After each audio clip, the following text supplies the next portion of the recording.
We got a Z06, baby! Woo! How you already just have to say that you're fine. They're not. No, God! No, God, please, no! No!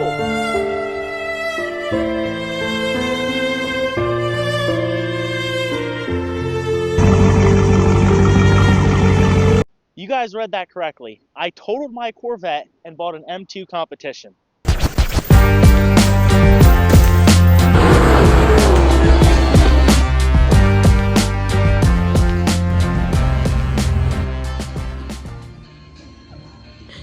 So we're going to do a little review on this thing today, compare it to the Corvette, see what the differences are, see what I think, and then take it for a drive up around the mountains and just have some fun. So styling wise, now I'm no like major car review person, but styling wise, this thing is gorgeous. I mean, the front bumper just sets it apart.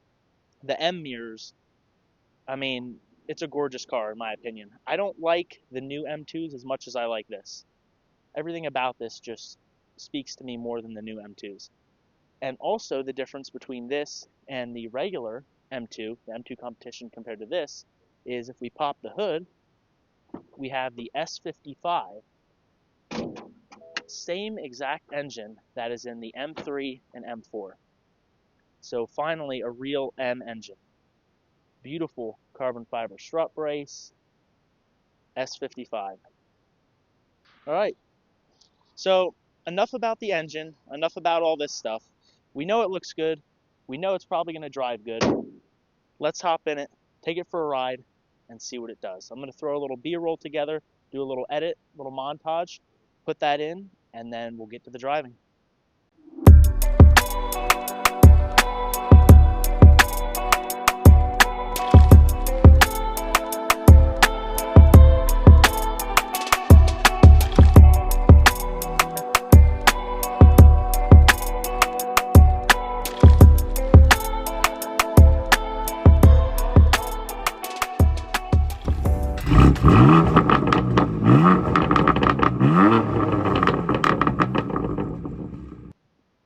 All right, so let's start this drive out here. Now, we have the 6-speed manual option, of course. I didn't really have an option to get this in DCT. This one was down in New Jersey, and it was just 6-speed manual, which is fine. I prefer the manual anyway. I'm not really a big track driver, so I'm not going to take this on the track much.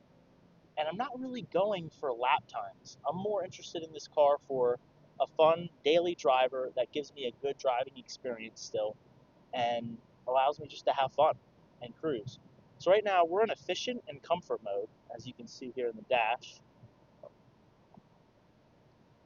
So efficient and comfort, and it drives like a dream. I mean, it drives how you would expect it to. Is it a little stiff? Yeah, it's pretty stiff. You can feel all the bumps and everything in the chassis. The steering, it's not quite Porsche steering, but it's still pretty direct. And when it bites, it bites. It's just, you can't really feel it like you can in something that's not electronic, so like a Miata or something. It's still not as raw as that. You can tell it's electronic and it's a little dampened, but it still is plenty of feedback to feel what you want to feel. And honestly, most of the feel is coming through the chassis. So in terms of that, the feedback and the steering and the handling, I mean, it's phenomenal. Compared to the Corvette, it is night and day difference. It's like the Americans with that Corvette just took as big of an engine as they could and slapped it in a half decent chassis, and that's it. They just said, oh, the big engine will make up for it. And which it did. The Corvette was a great, raw, fun experience, but this is so much more refined, and the handling on this is so much better. This car would walk the Corvette on a track. It's just so much more precise. It bites so much better. The feedback that you get from the vehicle is better, and you can be way more controlled with everything. So if I had to pick the Z06 Corvette that I had or this car, and I had two right in front of me, I would pick this car every day for what I do. It's a better daily. It's more fun and just engaging. The car is just built better. Obviously, all the modern essentials and Apple CarPlay, better speakers, Bluetooth, heated seats, all that luxury stuff that you would expect, but still maintains the BMW M car feel. All right, we have made it to this little mountain area. We've driven all the way down to Mexico, so all of this is completely legal because obviously we're in Mexico. It was quite the drive, to be honest. It was about, what was it, Nick, like 36 hours or something like that? 40, yeah, with a couple stops. Yeah, so we're in Mexico now. We're in these really cool Mexican mountains, and we're going to do a little handling test, a little bit of driving, what this car is really meant for. Because this car, sure, it's quick, but it's not going to be a roll racing car. Like, I mean, you can build it that way, but this car is really shines, in my opinion, when you take it to the mountains, when you get on windy roads, and you can really feel the grip and the performance of how this car is. So I'm going to shut up now, and we're just going to do a little bit of driving.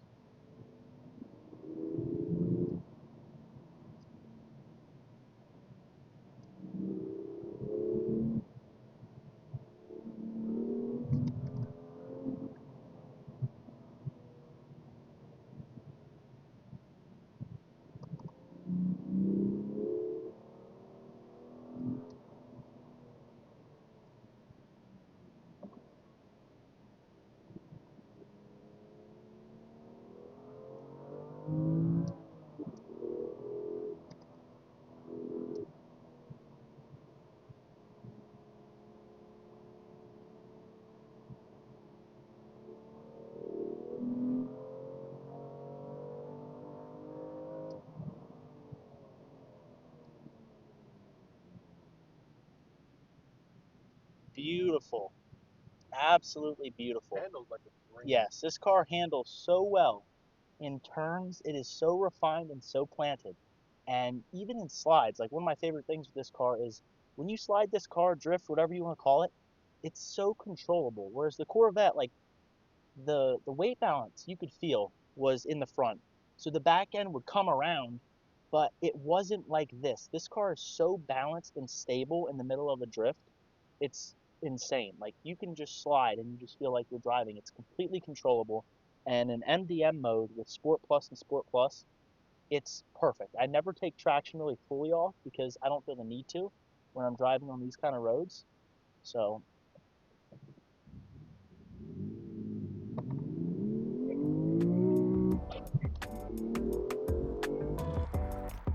Now, me defining this car as a passenger, I would say if you took all the power that the Z06 makes and you compacted it and you made it a lot more controllable and accessible and the handling was so much better, that is how the BMW M2 feels. So let's wait for him to come around this corner.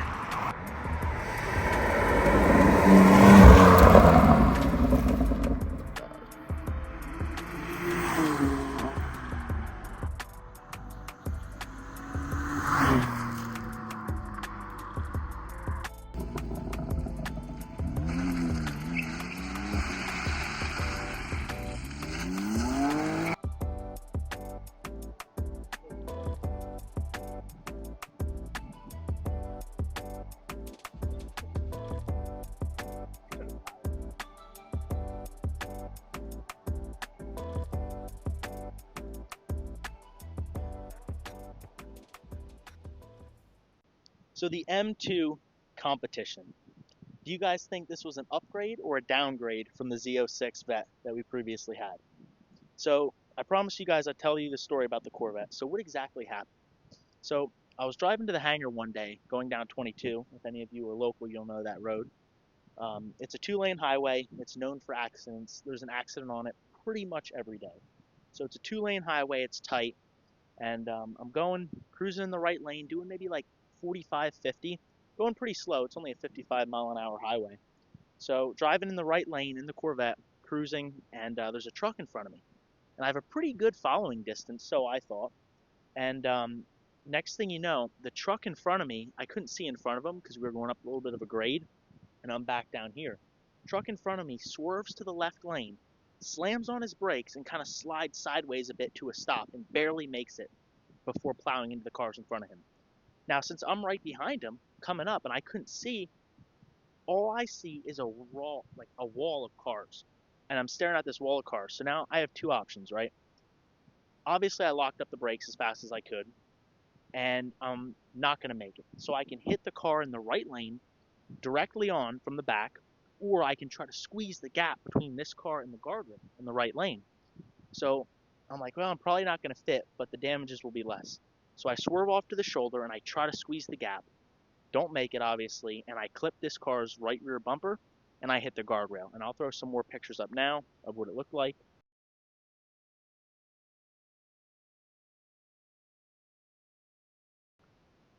Anybody can tell that accident, I wasn't even going that fast and it wasn't that bad. But due to part availability and a bunch of other crap that the insurance company told us, they couldn't fix it, so they totaled it. We had the option to either buy it out and fix it ourselves, which that would have been a lot of my time and a lot of money, so I didn't want to go that route. I would have ended up even worse. And I kind of wanted something newer and a little bit better of a daily anyway, so this is where the M2 competition comes in. Now, how did I end up getting this car? So, this wasn't planned. I went down to the dealership and I bought my mom a car for Christmas. Her tranny blew in her car and she needed the down money for this new car. It wasn't a new one, but it was like a 2017 RAV4. So we go down to the dealership, I drive her down there, and we get her car, and then I'm looking at this in the showroom, and I'm like, wow, this is exactly what I'm looking for. It's in mint condition, 14,000 miles. So I asked the guy, I say, hey, tell me the story about this M2. You know, what went on with it, who traded it in, how many miles, what's the condition. So it's had one owner, 14,000 miles, and the dude, it's a 2019, the dude maintained it meticulously and it's been garage kept ever since. So he basically had a bunch of Porsches and stuff that he would drive on the track, and he traded this car in for a GT3, and this was like one of his weekend just grocery getter cars that he drove every once in a blue moon, stored it back in the garage, and it just sat. So this was a perfect pickup for me. So I'll take you guys on the interior of it now. So beautiful interior, carbon fiber, Alcantara. You can see we have some Alcantara here, carbon fiber, raw exposed. It could have been gloss, you know, but I don't mind the raw. M steering wheel, M stitching. It's got orange M stitching, little Alcantara on the seats. Obviously, 6-speed manual. The interior is gorgeous. It's not as nice or as luxurious as something like a M5, but it does the job and it's meant to be a driver's car, and that's exactly what this car is best at. It handled those mountain roads so well, and it's such an engaging experience. In my opinion, I've only driven an M3, an M550i, an M340i, and a i4 M50. Those are the BMWs that I've driven, and in my opinion, this is the best BMW M car that I have driven. I would even take this car over an M3. Now, why? Because in my opinion, the rear-wheel drive, it's lighter, it's smaller. These new M cars are getting so big. The M3 and M4 are so massive. I like this size. And as just a fun, chuckable car, it's perfect. It feels like you're driving a go-kart. So overall, this is one of my favorite BMWs that I've ever driven. And it is extremely fun. If you're looking at one, I'd highly recommend getting it. And I prefer this over the Z06 all day. Now, what are we going to do in the future? So there's currently a warranty on this car to 30,000 miles. So I have another 15,000 miles. Once that warranty runs out, I'm going to go and do some upgrades. So first thing's going to be downpipe, catless downpipes, full exhaust system. The car sounds okay, but I want a little bit more sound. So I want to do, and to get rid of this, I'll show you guys over here.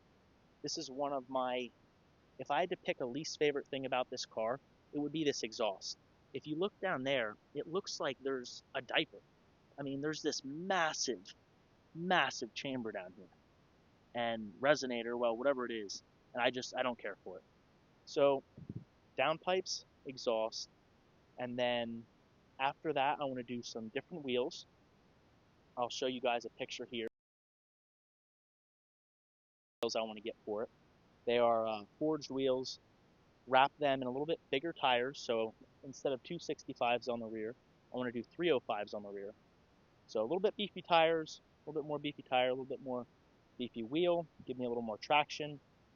Downpipe, full exhaust. I want to do some carbon bits, so a carbon spoiler, carbon diffuser, carbon front lip. Maybe drop it half an inch or so, a little bit lower, and a tune. And it'll be sitting right around 600 horsepower is my guess, and that's perfect. I don't want to go any more with this car because of the crank hub issues. Now, I am going to address that as soon as that warranty runs out. Like I said, 30,000 miles, I'll get the crank hub done, that way I don't have to worry about that. I've heard a lot of mixed things about the crank hub. Some people say it's not an issue if you have a stock car and you don't beat on it. Some people say it is an issue. Some people say it'll never happen. Some people say it's guaranteed to happen. So what do you believe? So at 30,000, I'm just going to pin the crank hub, get the full billet one, that's one assembly, one piece, so I don't have to worry about that issue. Build it to about 600 wheel horsepower, have a little bit better sound, and it'll be everything I want. Alright guys, so that is going to wrap up the video, the M2 competition. I absolutely love this car, and it is a dream come true, 100%. It handles so much better than anything I've ever driven. It does everything I want out of a daily driver, and it's a good balance between comfort and performance and sportiness when you want it to be. So absolutely love the car.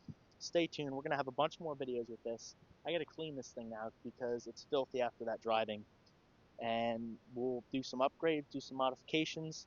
First thing is definitely going to be an oil change, and then probably some carbon pieces, and we'll go from there. So I'll see you guys in the next video.